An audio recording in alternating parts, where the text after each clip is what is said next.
एक छोटा हाथी और एक छोटी गाय दोनों मिलके जंगल में आए।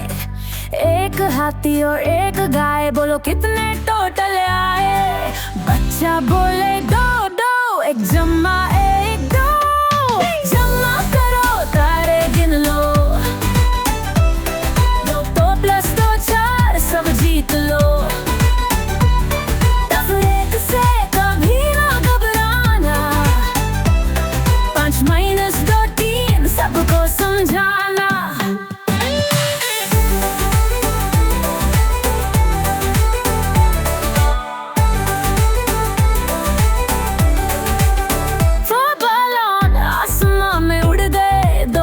गए और क्या बचे, 4 माइनस 2 बोलो जल्दी।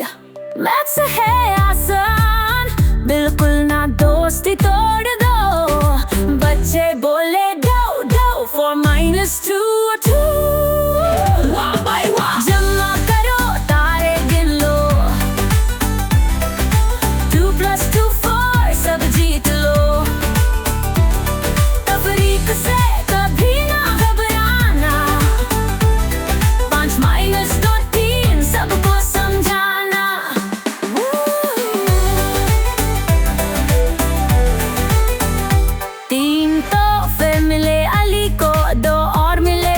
भाई को 3 प्लस 2, अब बोलो क्या बनता, 5 तोहफे मिले। अली ने बोला शुक्रिया, जा बोले 5 5, 3 प्लस 2 5।